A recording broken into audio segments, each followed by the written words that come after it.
लेकिन आलोक शर्मा साहब, जो सवाल मैंने आरपी सिंह साहब से पूछा वही सीधा सवाल आपसे। उम्मीद है आप भी अपील करेंगे, यहां पर आप भी चिंता जाहिर करेंगे, लेकिन आपकी पार्टी के नेताओं की वो चिंता जमीन पर क्यों नहीं नजर आ रही? आप कह सकते हैं कि हमने देखिए उत्तर प्रदेश में रैलियां रद्द कर दी हैं, मैराथन में भगदड़ मची, उसके बाद हमने मैराथन रद्द कर दी, लेकिन पंजाब को लेकर तो वो फैसला नहीं दिख रहा सर। पंजाब के मुख्यमंत्री तो आज भी बिना मास्क के घूम रहे हैं। ये हो सकता है कि वो पीएम के साथ ना हो, कोरोना का हवाला देते हुए। आलोक शर्मा साहब, क्या वाकई ईमानदारी है सियासतदानों में?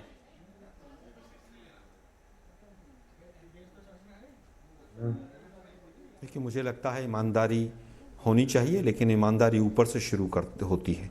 देश के प्रधानमंत्री के चारों तरफ 500 लोग होते हैं, सब मास्क में होते हैं। देश के प्रधानमंत्री मात्र अकेले बिना मास्क के होते हैं और फिर शाम को दिल्ली में आकर कहते हैं कि 2 मास्क है ज़रूरी और 2 गज दूरी।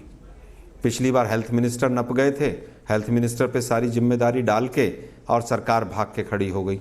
अभी कह रहे हैं साहब ऑक्सीजन की चिंता है, पिछली बार तो ऑक्सीजन की वजह से कोई डेथ ही नहीं हुई, फिर चिंता किस बात की कर रहे हैं? अभी सरकार की तरफ से एक कोऑर्डिनेशन कमेटी तक नहीं बनी है विभिन्न राज्यों के बीच में, जिसकी मांग बार बार कांग्रेस करती रही है।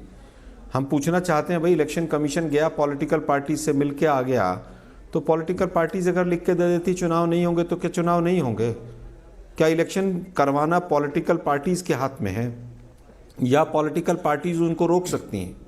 इलेक्शन कमीशन भी दो मुहा काम कर रहा है। इलेक्शन कमीशन को चाहिए कि वो हेल्थ डिपार्टमेंट से बात करे, गवर्नमेंट से बात करे, सरकार से बात करे कि आपकी कितनी तैयारी है, कितनी तैयारी और चाहिए, हम कब चुनाव कराएं, कब चुनाव नहीं कराएं।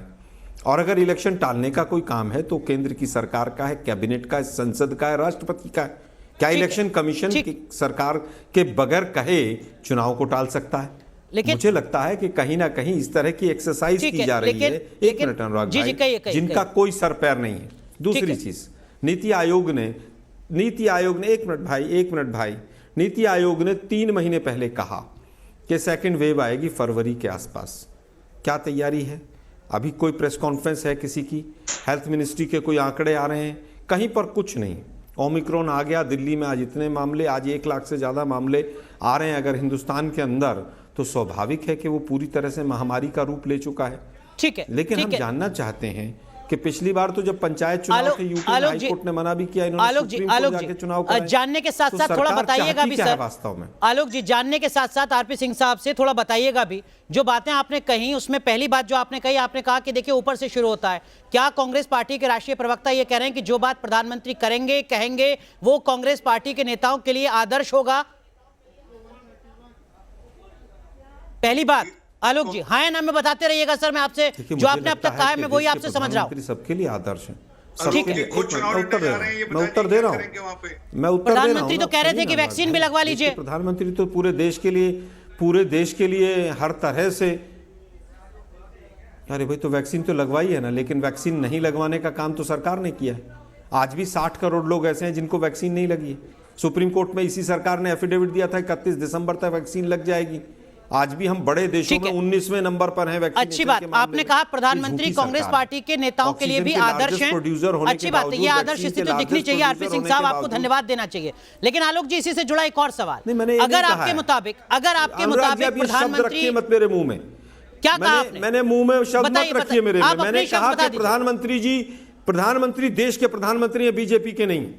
अगर प्रधानमंत्री, एक मिनट भाई सुनिए ना, प्रधानमंत्री अगर जा रहे हैं बिना रैलियों में, बिना मास्क के जा रहे हैं, तो क्या तो आप भी वही करेंगे? मेरा तो ये कहना है। तो आप भी वही करेंगे? यही तो मैं आपसे पूछ रहा हूँ। प्रधानमंत्री आदर्श है कांग्रेस पार्टी के, अगर आपको लगता है कि प्रधानमंत्री सही नहीं कर रहे हैं तो आप भी सही नहीं करेंगे। हमने तो उत्तर प्रदेश में हमने रैलियां बंद की। अनुराग जी, हमने उत्तर प्रदेश में रैलियां बंद की ना, हम आगे भी रिपोर्ट मंगा रहे हैं, वहां पर भी रैलियां बंद करेंगे। आलोक जी, देखिए आप बेबाकी के लिए जाने जाते हैं, आप भी इस बात को बेहतर तरीके से जानते हैं कि उत्तर प्रदेश में कांग्रेस पार्टी हो सकता है 4थे नंबर की पार्टी हो, 5वें नंबर की पार्टी हो, कम से कम पिछले विधानसभा चुनाव के आधार पर मैं ये कह रहा हूं। आपने उत्तर प्रदेश में ऐलान कर दिया तब जबकि बच्चियों की मैराथन में भगदड़ मचती है, बच्चियां घायल होती हैं, उसके बाद आप कहते हैं कि हम अब उत्तर प्रदेश में रैलियां नहीं करेंगे। आलोक शर्मा, राष्ट्रीय प्रवक्ता कांग्रेस के, ऐलान करें कि हम पंजाब में रैली नहीं करेंगे, चन्नी साहब किसी भी सार्वजनिक कार्यक्रम में शामिल नहीं होंगे, एक तरफ कह दीजिए आप सर। आलोक जी,